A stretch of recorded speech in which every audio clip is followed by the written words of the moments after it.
What is going on, everybody, and welcome back to TCG Madness. And today's video, we're taking a look at another altered starter deck. Today's featured starter deck is Bravos. Now, this deck personally is my favorite faction of altered TCG, so I'm really excited to see the final product of the Bravos starter deck. I'm also going to be upgrading this starter deck. We'll be taking 10 cards out and adding 10 cards in. I'll be showing you what cards to take out, what cards to add in, and we'll hopefully give this deck some better synergy and some better firepower overall. Now, before we go any further, if you guys are going to be the really big favor right now, please hit that like button. If you're new, consider hitting that subscribe button. Don't forget to also hit that notification bell so you guys never miss when I drop a video. Share it, comment, like. You guys know the drill by now. I really would appreciate it. If for no other reason, at the very least, hit that like button. So with that being said, let's go ahead and get into this deck. Let's crack open things.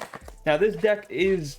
Again, I'm very curious to see the final product. This is the deck that I personally, between this one and Muna, I think these were my favorite two decks that I played with Ultra TCG or Board Game Arena. So I'm very curious to see the final product of this deck. So I do think out of all the decks too, Muna and Bravos to me had the best synergy and were like some of the more stronger of the starter decks. You know, Yasmir, Bravos, they're good, but I didn't think they were as good as a... Ortis. I didn't think they were as good as a Bravos deck. So Bravos deck, the cool leader right here is Kojo and Boda. And again, who doesn't love these two right here? It's a great pair. And I love too when it's on your turn, if you're the first player at noon, you create the Boda token, the 2/2/2 companion token, and you put it in your companion's expedition. It immediately on your turn gives you automatic like jump start, putting a automatic like basically like brass bug or basically, you know, a 2/2/2 just right within the expedition zone. You already have a head start over your opponent when it's your turn. The thing with Bravos too is Bravos wants to hit you hard, hit you often, hit you as fast as they can. They have a lot of cards that are very powerful that get dropped, but that have fleeting. They don't go right to the reserve. So one thing you do want to do, hopefully I'll be able to take a look at the final product of this deck and see which direction I really want to take it. Do I want to go with the low cost, high efficiency, drop as many cards as you can? Or are we going to go with the route taking the lower cost but the high, you know, high risk, high reward type of deck? Or maybe we'll boost these cards up when we drop them and stuff like that. Maybe get a win as quickly as we can. How aggressive can we really make this deck? Let's see about that. So, of course, that's the leader or the hero. Let's see what kind of copies and stuff like that we get out of this deck. We have an Isum Boshi. It's a 1/1 for a 0/0/2 in the water. It does have a quick action. The next character you play this turn gains 1 boost, so that's pretty good. Not bad. I do think this one, again, like I said, this one and Muna, to me, had some of the best synergy out of all the cards and starter decks. Bravos Pathfinder, a 2/2 for a 0/3/3. It's pretty strong. And we look like we're going to get a play set of that one, so that's pretty good. Heaven Trainee, of course, 2/4 for a 3/1/1. And if you play it out of your reserve, I gain 2 boosts. So also pretty strong there. You can see how this deck can get out of control. We also have a Kappa, a 4/4 for a 4/4/5. You can see, too, a lot of strong characters, but not a lot of synergy pieces. Like, what does the deck really want to do? We also have a Heaven Bouncer, 3/3 for a 2/2/2. It does have Sabotage, which we like that. Discard up to 1 target card from a reserve, and also play out of your reserve. You gain a boost for this card. Not bad at all. We get a play set of those ones. This card is also really strong. I like this one. This is Atlas, a 5/5 for a 3/3/3. But the thing is, it has a gigantic, so it doesn't matter if you play in your heroes or your companion zones, you're going to get those stats on either left or right side. You're going to get them on both sides. Again, really good when you have, if it's your turn and you have Boat on your companion side. If you drop him over your companion, you're still going to get that bonus over there on your hero side. If you drop on your hero, again, you're going to get that bonus for the companion side. Really, really strong card there. We also have Intimidation, which is a nice spell. It's a 2/2. It has fleeting, and it says return target character or permanent with a hand cost of 4 or less to its owner's hand. A little bit of removal. Of course, we got our boy Ratatasker, 3/1 for a 1/1/1, and play out of reserve, and it gains 2 boost. I love this card a lot. We do get the rare version of him, so he playing out of the reserve gives him 3 boost. So not bad there. We also have a Bravos Tracer. It's a 2/2 for a 3/3/3. Very powerful, but it does have fleeting. This is what I'm talking about. You play this card, and it does not go to your reserve. It immediately gets discarded after. So it can be a very good card. Definitely a way to get back in the game, and definitely another way to really like quickly hit your opponent as fast as you can. We also have the rare version of the Bravos Tracer, which I like. It's a 4/3/4, so there we go. Heaven Warrior, a 3/3 for a 4/2/4. You can see a lot of strong cards. Also have the rare version, which is a 3/3, and also a 3/3 for a 4/4/4. Has a quick action. The next character you play this turn gains a boost. Not bad there. Physical training for a 2/3 target character gains 3 boost. I like that. And we get the rare version of it as well. Target character gains 3 boost. And you get to draw a card. Now that's really good. That's a really, really, really good physical training. We also have Sun Wukong in this deck. So a 3/4 for a 2/4/2. I gain 2 boosts. I think I can see where this deck wants to take. It looks like this deck really wants to have cards that are really strong and you want to boost those cards. But what I am noticing is that we have a lot of very expensive cards, both out of your hand and out of the reserve. So let's see if we can fix that. Sun Wukong rare for a 3/4 for a 2/4/2, and it says I gain 2 boost and lose fleeting. So remove it when it leaves the expedition zone. Nice. So it loses the fleeting, which is good. So you're going to be able to get another crack using Sun Wukong. And we have, oh, Shenlong. This was not part of the Board Game Arena deck. So you get Shenlong, 6/6, 9 across the board. So that is as strong as it gets right there for a tough 1. Your opponent's spells abilities that target me cost 1 more. And we only get 1 copy of that one. We also get the Spindle, Muna, Bastion. Characters you control have tough 2. So it takes 2 or more to target. And we have Dorothy Gale out of here. The Out of Faction rare. Nice. This is actually a really good card. Dorothy Gale, 5/3 for a 3/2/2. You may send target character to the reserve. Again, pseudo removal. This card is a very, very good card. And of course, you guys get, you know, here's the tokens. You get all your land drops and stuff like that, so you can play the game efficiently. Bodas, tokens, brass bugs, and another Boda. So not bad. I wish the tokens were double-sided, but that's okay. Nothing crazy there. Okay. So now with that being said, that's the actual deck itself. Let's go ahead and go through this deck. And I'm going to go ahead and show you guys the 10 cards that I would take out. And then I'm going to go ahead and show you guys 10 cards I would add. That would give this deck better synergy and better firepower. Okay, now we're going to go ahead and take out 10 cards. Now, real quick, I am going to actually break my own rules. Normally, it would be 10 out, 10 in. For this deck, we're actually going to take out 13 cards. We're going to be adding 13 cards. And I'll show you why we kind of did that, because I was going to say, like, here's some honorable mentions. Instead, I'm just going to actually break my own rules. We'll take 13 cards out. We'll be adding 13 cards. And I'm going to show you why when we get to the segment of cards to add. But for cards to taking out, here are the cards that I would take out of this deck. Get rid of 1 copy of the Isamboshi. It's not a bad card for a 1/1. It does have a good water ability, so that's pretty good because water is one of those very hard targets or landmarks to get past. So I do like that. I also like too that it has the out of reserve. You can discard it and give it next character you play 1 boost. That's a good quick action to take. I like that card as well. So we'll just take out 1 copy of that one. We're also going to take out 1 copy of the physical training, and we're going to keep the other 2 in there. We're also going to get rid of 2 copies of the Bravos Tracer, and I'll tell you why. We're going to take out both copies of this one. I like this card a lot, but we're going to actually give both of these to the upgraded versions of the Bravos Tracer. We're also going to get rid of Intimidation. We don't need all these spells clogging up our hand and the deck, so plus we're also going to be adding a couple of other better spells and landmarks to the deck. So we got to get rid of some of this other clutter to make room for all these other characters, including the landmarks that we're going to add. We're also going to get rid of 1 copy of the Haven Trainee. We're going to get rid of the 2 copies of the Haven Warrior. I did end up keeping the rare. You can go back and forth. You can keep 1 copy of the Haven Warrior and also, you know, get rid of the rare version if you think other cards that I'm going to add, if you want to upgrade them to the rare version, you think that's better, you can absolutely do that. The rare version of the Haven Warrior has 4s across the board, so I ended up keeping that one because I do think it's very powerful. And we did go the boosted route with this deck. So if you can boost that card up, that means you're playing for 3 mana, you're playing a 5 across the board. I think that's pretty strong. I think it's worth keeping the rare version.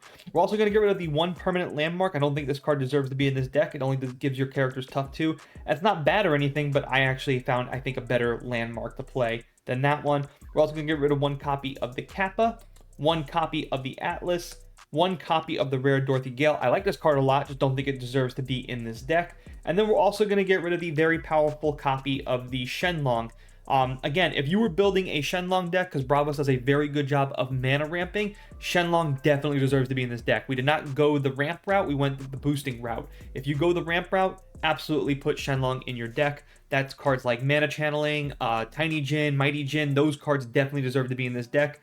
We did not do that, otherwise I had to take out the entire deck and build an entirely new deck, which I probably will do, and I'll probably have it built around Shenlong and mana ramping. But for the sake of this video and this deck, Shenlong does not deserve to be in this deck. Alright, so now let's go ahead and head over to Alter GG, and let me go ahead and show you the cards that we added. All right, now we're at Alter GG. Let me go ahead and show you the cards that we would be adding, starting with all the rares. Now, currently, the way I built this deck, we only have 5 rares. So we got to add 10 rares to round out from, again, 5 to 15 rares, and keeping the guides of Alter G and the deck guidelines, stuff like that. Plus 2, you really want to maximize those rares. Now, again, this goes without saying, if you have uniques that absolutely are better than the rares that I picked, obviously you're going to add those 3 unique cards to a Bravos deck that maybe does, like, give your card 10 boost and all that.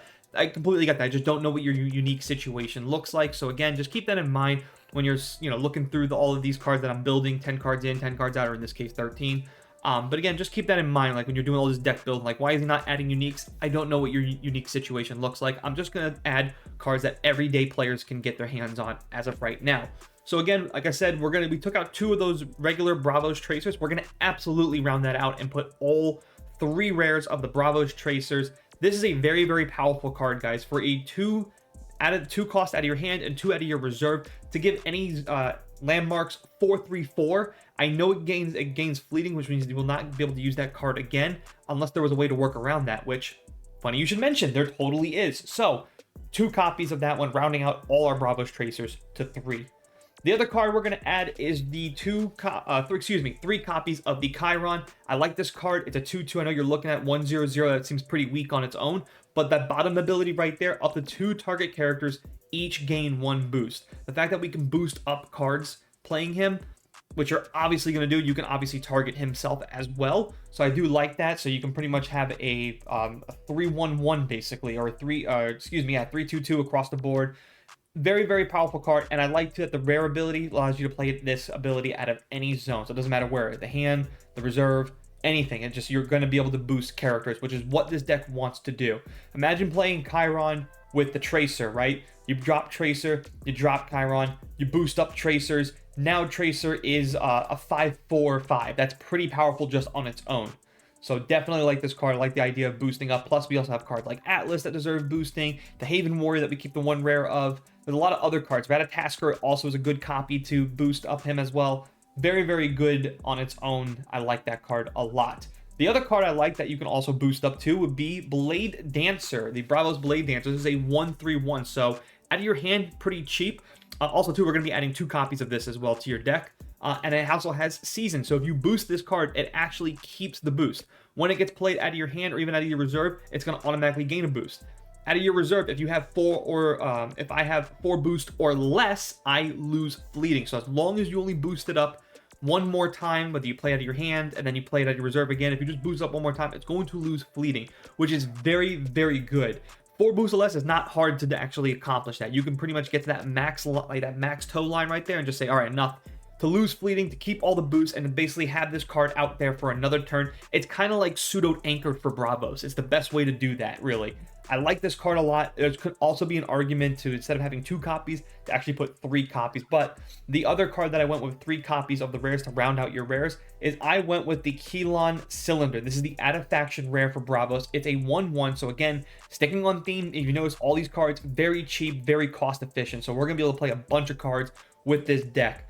The reason why I went with this card as your landmark card for the deck is because this card pretty much comes out, gains 2 Kelon counters, spend 1 of those Kelon counters, the next character you play this turn gains a boost. All you have to do is just tap it to gain 2, and then tap it again to spend 1. So if you play it, tap it, you're going to get those 2.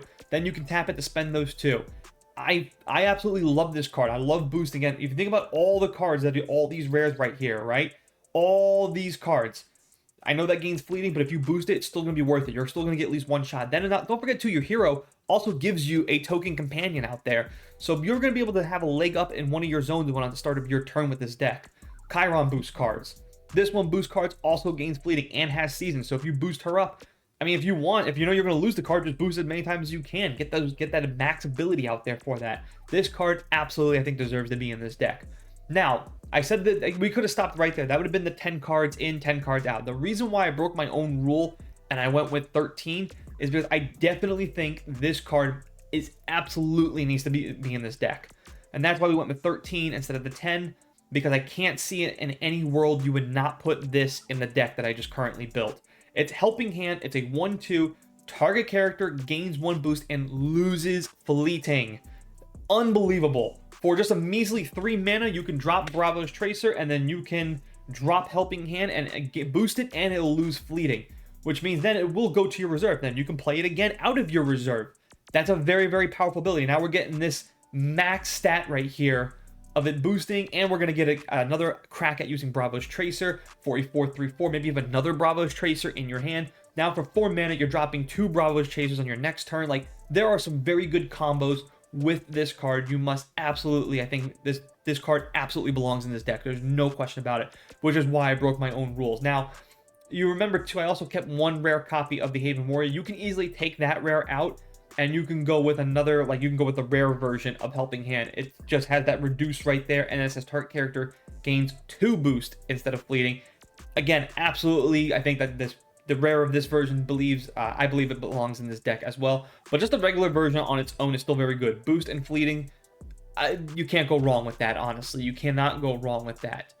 But that's going to do it for this video. Let me know what you guys think down below in the comment section. Don't forget, at the very least, please hit that like button. If you're new, consider hitting that subscribe button. If you like this type of content, want to see more, if you're a cardboard junkie like myself and so many others, you are at the right channel here. Let me know what you guys think about the deck I built. Let me know what kind of combination maybe you guys built. Let me know, too, if you built like a Shenlong deck, because this is definitely another card that I'm going to take a look at and try to build around Shenlongs. I think this is actually very powerful. A 6/6 for 9 across the board. Pretty strong there. That's going to do it from me. Hope you guys have enjoyed it. As always, thanks for watching. Thanks for listening. See you guys next time.